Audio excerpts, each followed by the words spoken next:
Welcome to the Joyfully Homeschooling Podcast with our mom, Misty Bailey. Tips and encouragement for real-life homeschooling is headed your way. Hello, everybody, and welcome to episode 40 of the Joyfully Homeschooling Podcast.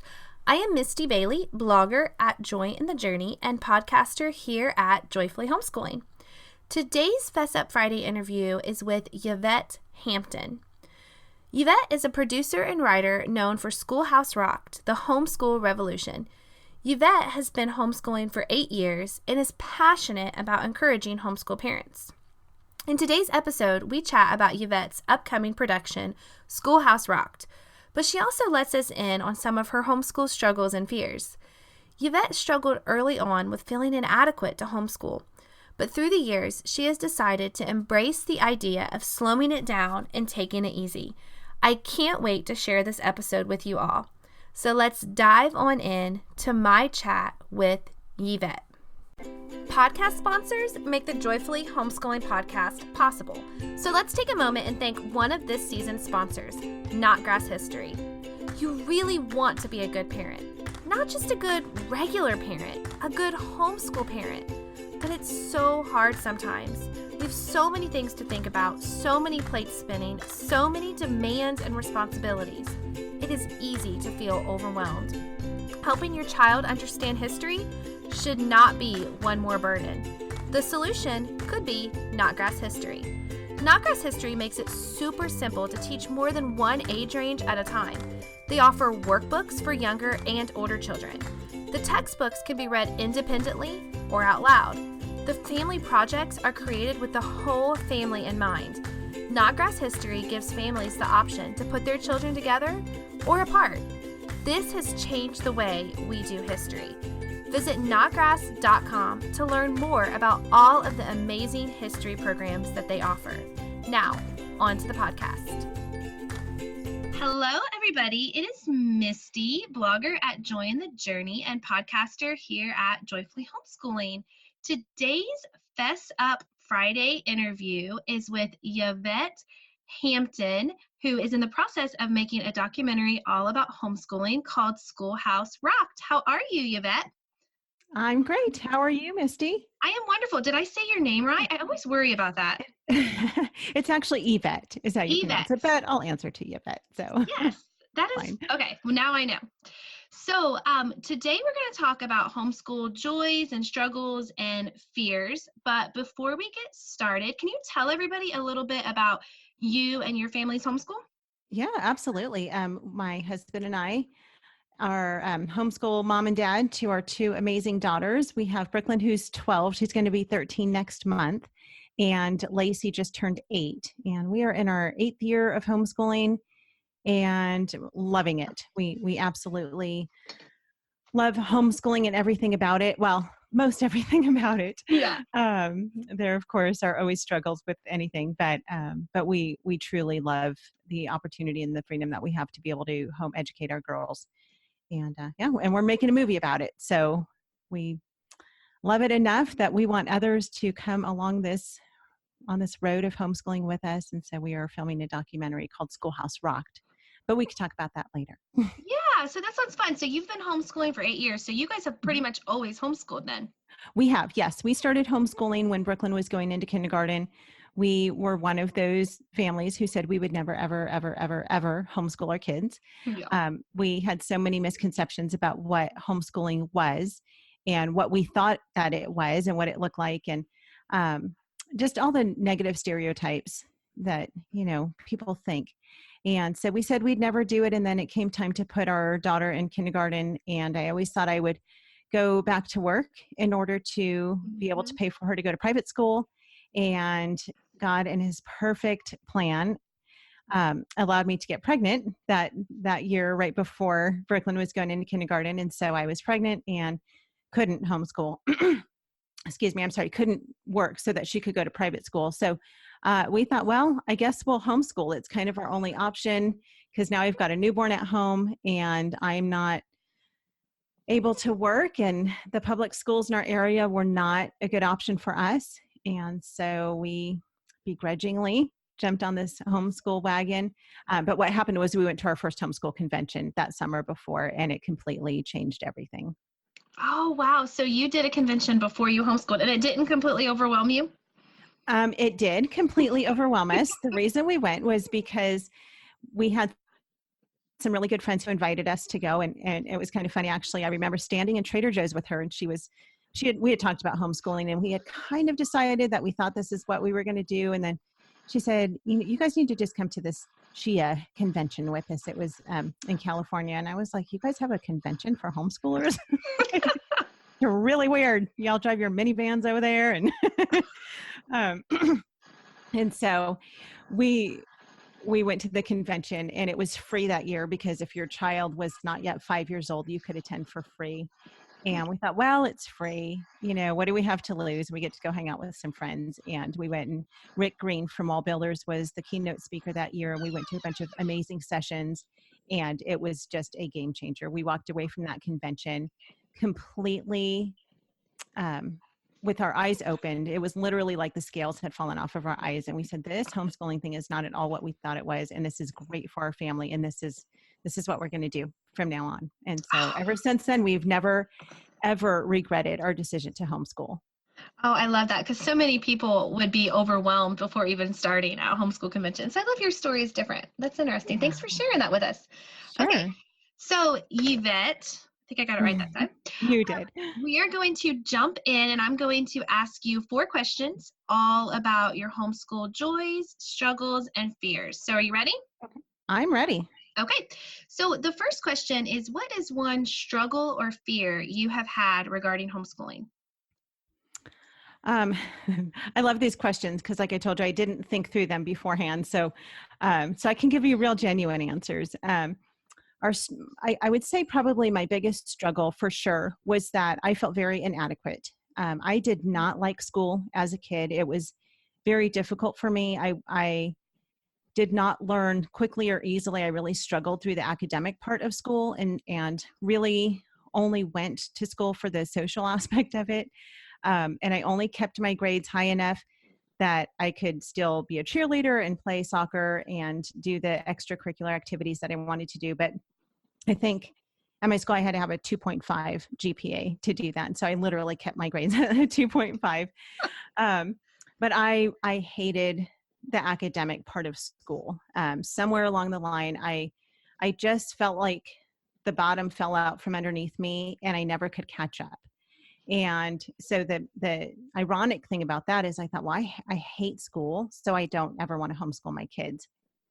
But what I didn't think about was all of the reasons why I hated school, and really realizing that I could give my children something so much better than what I had. And I had excellent teachers. I will say I went to a really good private school, had some amazing teachers that really poured into me, and I'm so thankful for them. But I really felt like I was not equipped to teach my own kids. And we actually used to joke about it. I mean, I remember Garrett and I would joke and say, oh yeah, one day we're going to homeschool, because he did not like school. He's brilliant, but he didn't enjoy school either. And so we would tease about, oh yeah, we're going to homeschool our kids. Ah, ha, ha, ha, ha. But God had a different plan. And so here we are homeschooling 8 years later. And as far as, I think my struggle and my fear was the same, is that I just really felt like I wasn't enough. I wasn't going to be able to teach them what they needed to learn. And I was afraid. I was afraid that I was going to fail them academically. And I hadn't really thought through the spiritual aspect of it and how much I could pour into them spiritually. And that became another whole reason why we have chosen to homeschool.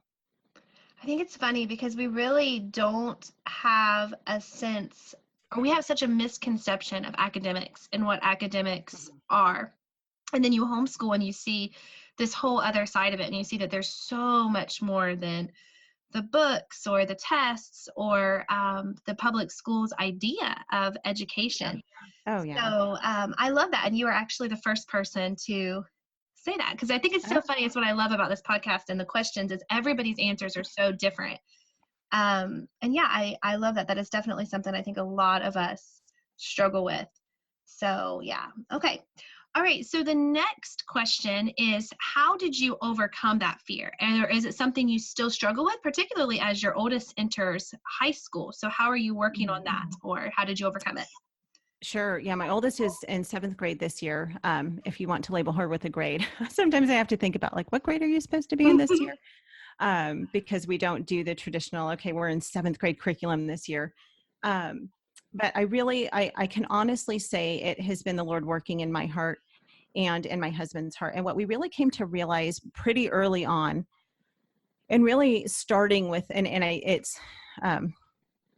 think our thinking has really evolved over the past several years, but really starting with that first convention we went to, was that we realized it's not about the academics, it's more about their character.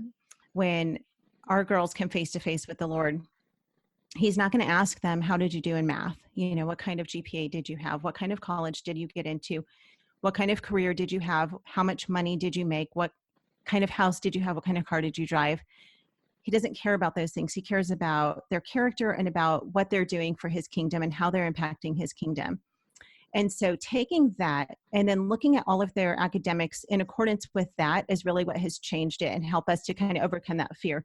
And here's what I mean by that. When it comes to academics, if you think about math, for instance, math is a subject that I really struggled with. And so that was probably, math and science were my two subjects that I was most fearful of teaching my kids. But I thought, they just need to know the basics of those things. I don't have to teach them every single thing. And of course, nowadays, there are so many opportunities for them to learn with other groups and co-ops and things like that. But with math, they have to understand math and the basics of math so that they can understand God and His creation, and that God is a God of order, not chaos. But they don't have to master calculus. Now, if God has created them that way, fantastic. And they will do that and they will accomplish that with God's help.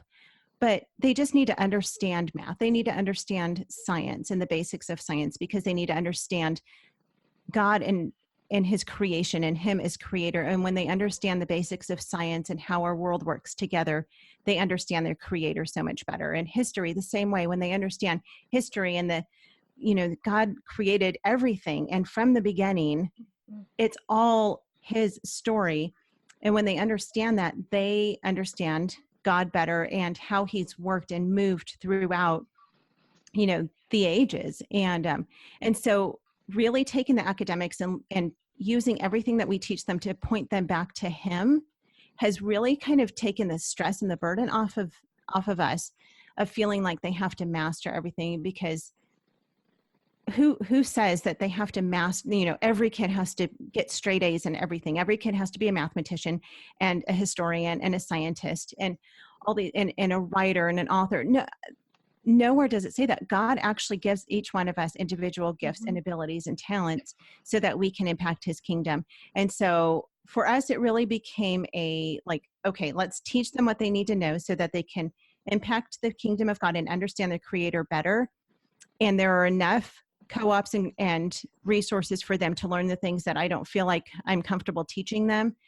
And other than that, we work on character development and on them knowing who God is and why they are here on this earth. So that has helped me a whole lot to overcome my fears of feeling like I needed to teach them every single thing and they had to master every single subject. Yeah, but I think that, in the grand scheme of things, what you said really matters. That right there, that you mentioned, our individual gifts and talents, God gave us those. We don't need to raise our kids to where we think each one of them is going to be this, I don't want to say gifted child, but, this math genius, or they all don't need calculus or advanced biology or statistics. Right. Each of our kids, our job as parents is to train them up to where they can go out and do the job God put them on this earth to do. And really, I love that homeschooling better equips us to help better equip our kids to go out and do those gifts and to do those jobs that God desires for them, the reasons that He put them on this earth. Yes, absolutely. Absolutely. Okay. All right. So the next question is, what is one thing you have learned as a homeschool mom? Because I think, honestly, if you think about it, we learn so much more than our kids sometimes. Sure. Slow down. slow down and take it easy. That's one thing I've learned, is that, most moms, I would say the large majority of moms who decide to homeschool, they think that when they bring their kids home or start homeschooling from the beginning, like we did, like they need to make their home look like school as we knew it growing up, because it's what we knew. You've got a desk and you've got all of your curriculum perfectly laid out, and you've got your plan for the whole year, and you have every day and every lesson planned out, and you have your schoolroom that has all the cute posters on the walls and this and that. And we are bringing that classroom into our home. And then when it falls apart, we feel like we have somehow lost this battle of homeschooling, and like we're failing our kids miserably. And I know we haven't talked too much about our story, but in a nutshell, we left, we're from Southern California, and 2 years ago, the Lord called us to leave California, sell everything. We sold our house, we sold all of our stuff, and we loaded up in an RV, and we started traveling across the country to film this documentary on homeschooling. And when we were in our house, we had this beautiful schoolroom. We had a 5-bedroom house, and my favorite room was our schoolroom. And I loved this room. I painted all the walls, these really nice colors, and we had all the cool posters and the bulletin board. And I had this massive bookcase full of books, and I had a huge closet full of every craft material and book and everything that you could imagine. And then God said, you don't need any of that stuff, and get rid of it all. So we got rid of pretty much everything. And I had to actually figure out, okay, what do I really need to homeschool my kids? And so we went from living in this 5-bedroom house to living in a 260 square foot travel trailer. That's very, very small. Mm-hmm. And so we went from our big schoolroom to all of our school stuff now fits under our little teeny tiny sofa that you have to kind of fold up, and everything is under there now. And it's been so freeing, actually, because I've realized I don't need all of that stuff. Now, that stuff is fun to have, and it's not that it's bad for moms to have great schoolrooms and stuff. That's a huge blessing. But it's that you don't need to make your home look like your school did when you were growing up. And then just slow down. Just really slowing down. We've had to slow down with homeschooling because we've been filming and traveling so much the past 2 years. And so we've really had to just pray, like, God, you just fill in the gaps where there are gaps, because there are many, because we are on this crazy journey right now. And so God has really done that. And it's been amazing to see how I feel like, okay, they're not learning enough. And then all of a sudden they'll, have to do some kind of quiz or paper or something like that. And then they all somehow know what it is that they're supposed to know. So just taking things slow. Dorinda Wilson is one of my favorite homeschool mentors, and she has a book called The Unhurried Homeschooler, and she actually has a mentoring course now for that. And she's one who's been really instrumental in my life in teaching me just take it slow and allow God to do the work that he is going to do. Podcast sponsors make the Joyfully Homeschooling podcast possible. So let's take a moment and thank one of this season's sponsors, Write Shop. Want to encourage a love for writing? My Daniel struggled with this early in the school year until Write Shop. His special needs made him believe he couldn't write. Then we began using Write Shop.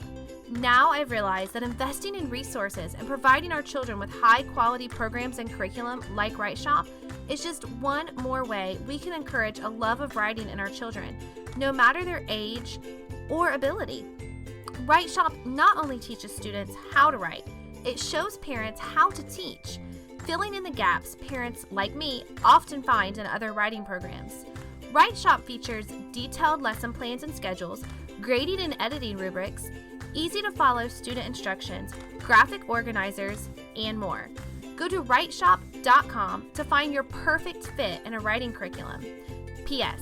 If you visit the free gift page, you can get Write Shop's latest freebies, which are usually a unit study about writing that has lots of printables. Go to writeshop.com/free-gift. That's writeshop.com/free-gift. Now, on to the podcast. I love that. I went and saw Sarah McKenzie a couple years ago at the Great Homeschool Conventions in Cincinnati. And I was in this season at that time of complete and total burnout. We were Yeah. trying to do all the things and we had this big fancy schoolroom and I loved it. And I had blog posts and videos on it and everything. But I was burnt out. We were not enjoying school or anything. And I call that my season of homeschooling out of negligence is what I call that. But I went and I heard Sarah McKenzie talk. And I've met Dorinda, and I love Dorinda. But at this point, I hadn't heard of her or her book, or I don't think she even wrote it yet. But Sarah McKenzie, and I had never even heard of her, she did this session at the Great Homeschool Conventions on teaching from rest. And I remember sitting through her session and crying. And she talked about that, about the slowing down and about just taking the time to enjoy your kids. And we have this mindset of what we think homeschooling or education should look like. But in reality, it is more about being slow, about pacing ourselves, and about getting to those points where we can teach from rest. Right. And she said something in that session that I'll never forget. And it was whenever she was, I think, pregnant with her twins. That year they did nothing but read all year round. All year, that's all they did was read. And she was so worried about their end of the year testing. And those kids tested amazing, like better than they had in years past. And all they had literally done was just slow down and read books. I think things like that are great reminders to us of what's important when it comes to educating our kids. Yes, absolutely. Yeah. So, okay.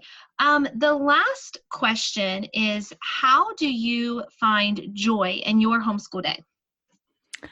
Sure. I mean, you were just talking about Sarah, and Sarah's actually one of our cast members in the movie. We've filmed her and talked about teaching from rest. Oh, fun. And it is truly the reading with my kids, as she talks about, and just spending time with them, whether it's reading or playing games or building Lego sets or whatever, just spending time with my girls. One of the things that I used to foolishly think before we started homeschooling, back in the day when we said we would never ever homeschool and had all these misconceptions, I used to think, why would I want to spend all day, every day with my kids? And I think just because society, tells us that, oh, I can't wait till my kids go to school. I can't wait till summer break is over. I can't wait until Christmas break is over. I can't wait until spring break is over. I can't wait for my kids to get back to school so I can get back to my life. And we waited 11 years. It took us 11 years to have our first daughter. So we'd been married a really long time. And all I had ever wanted to do was be a wife and a mom. And I desperately wanted to have kids. And we were going to have a little girl named Brooklyn. I mean, for years and years and years, she had her name chosen for years before she was born. And then here I had this precious little girl. And I mean, as any mom knows, the love that you have for your child is so deep. It's one of the most beautiful things, I think, of parenthood is to look at your child and realize how deeply you love them, and how our love for our kids is nothing compared to the love that God has for us. Well, just like God wants to spend time with us, and he wants to have us just in communion with him day in and day out, I desire that with my kids too. And so I used to think, why would I want to be with them all day, every day? They're going to drive me crazy. And then when it came down to it, I was like, I love being with them. And I couldn't even stand the thought of sending them away. And I truly, there are times, of course, where I just need to take a little break, and say, okay, Mom's going to go for a drive right now, or I'm going to go, walk around the park or whatever, and just take a little break. I'm going to go call a friend and sit on the phone for 2 hours. But overall, I really, really do enjoy being with my kids. But part of that is that because we've pulled back and haven't made homeschool so stressful, it's not a constant fight with them. And not that my kids don't ever complain about homeschooling, not that we don't ever have frustrating times or days. But overall, when those things happen, we take a step back and say, okay, let's slow down. Let's come back to this tomorrow or in a couple of hours or whatever. And then we'll just do something where we can really, truly enjoy our time together. So for sure, enjoying my kids is the thing that I find the most joy in. I love that. And I hate how one of the things I hear a lot of people say when it comes to homeschooling, because, you introduce yourself to people or talk to people, my homeschool, I could never do that. I couldn't stand to be around my kids all day. Mm-hmm. And hearing those words break my heart, because we're living in a society that our kids are meant to feel more like burdens than blessings. Mm-hmm. So how do you respond when people say stuff like that to you, knowing this is your biggest joy? Sure. Yeah, I mean, I just share my story with them. and one of the things, actually, it's interesting you would ask that, because I recently was talking to, I can't even remember who it was, but I was talking to someone about that.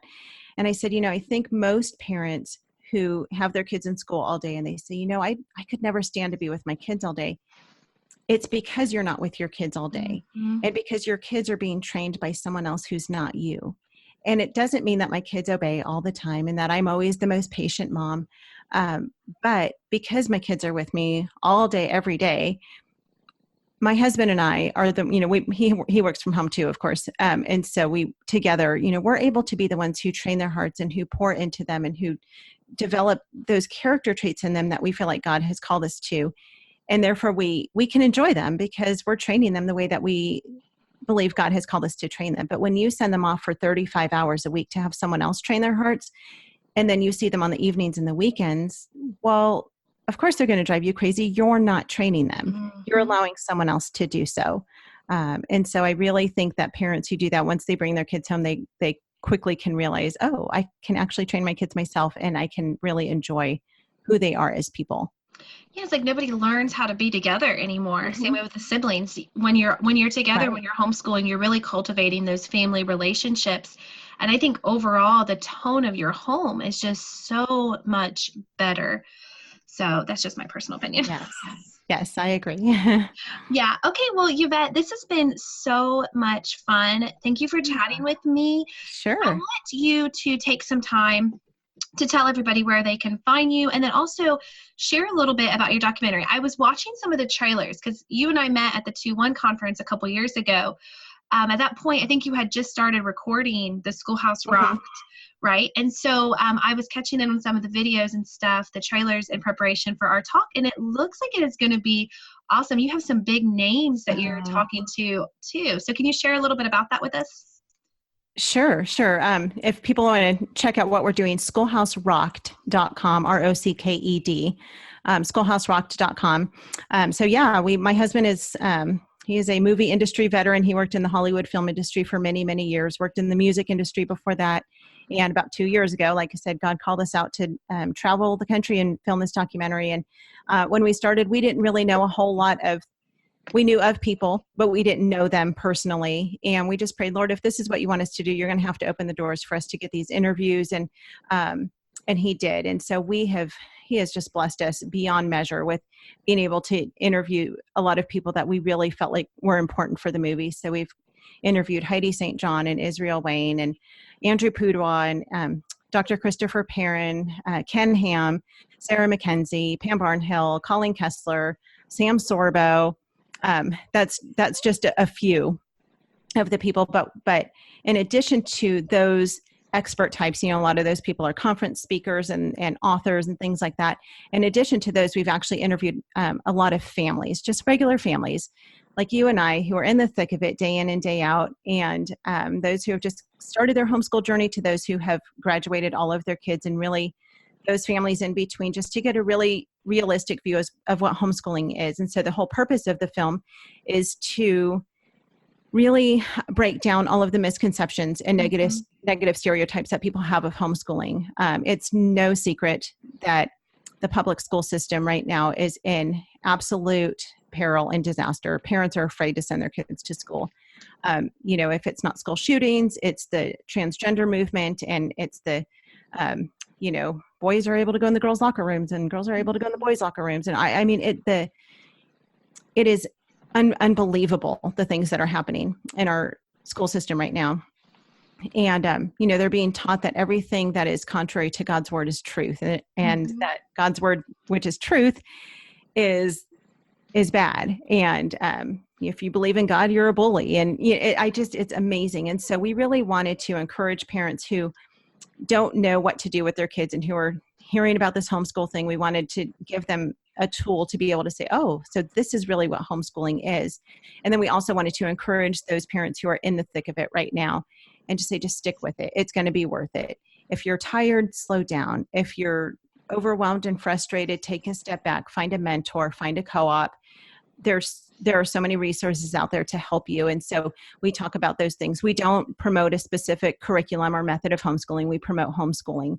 And so that's really the heart behind the movie, is really to open people's eyes, just like our eyes were opened and your eyes were open to what homeschooling was, and to say, this is what homeschooling really is. And it can be the best thing for your family. And so that's what we're doing. We are done. We're about 95% done with filming. We have just a little bit more filming to do, but we're done with all the interviews. We just have some B-roll that we still need to film.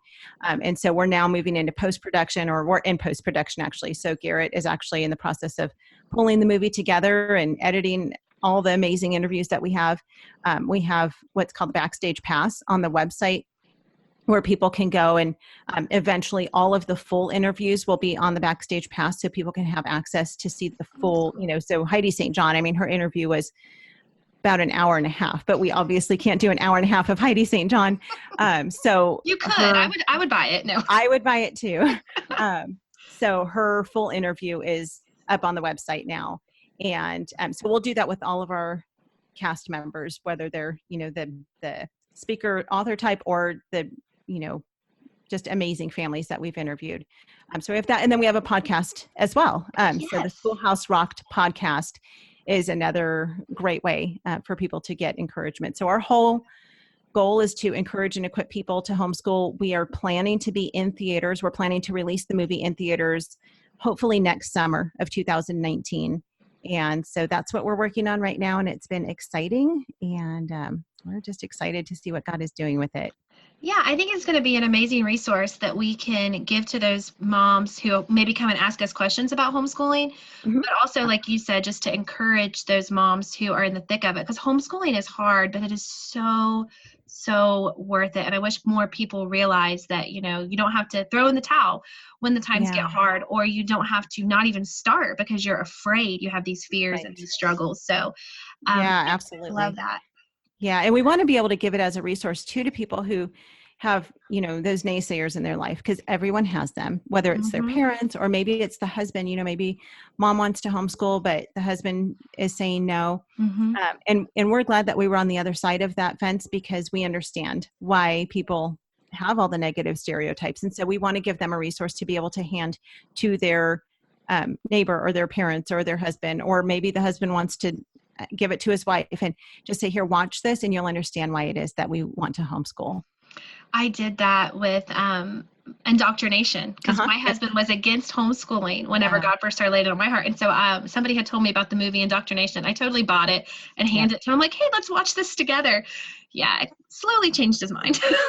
Yeah, it's a great movie. So Indoctrination was instrumental in our journey as homeschoolers as well. And so, of course, that movie talks about all the what's really happening in the public school system. And so we touch on that a little bit in the movie, but Schoolhouse Rocked really is to shed light on homeschooling. So it's a pro homeschool movie, not an anti-public school movie. Yeah, and I think it's going to be a valuable resource. So thank you, Yvette, so much. I really appreciate this time we've been talking together.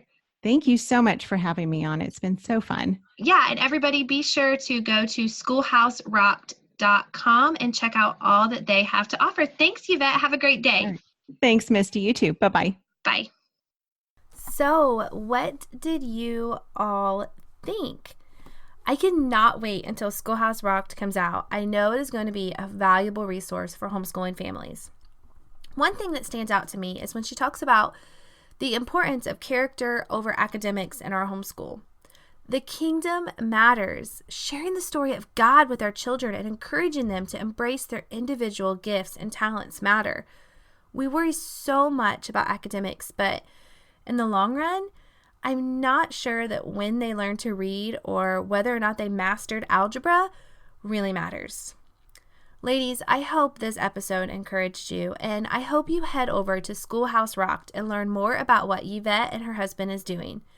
Until next time, sweet mamas, head out there and have a more joyful homeschool. Thanks, guys. Bye. This has been an episode of the Joyfully Homeschooling Podcast. I thank you so much for listening. If you enjoyed this episode, please take the time to leave a rating or review on iTunes or whatever platform it is that you use to listen to this podcast. That tells the powers to be I'm not talking to myself. Also, hit subscribe. Then you will catch every episode of the Joyfully Homeschooling Podcast each week right there in your podcast feed. You can find show notes and more at joyfullyhomeschooling.com and clicking on the episode number of the episode you are looking for. Thanks, guys. I hope this podcast encouraged you to head out there and have a more joyful homeschool.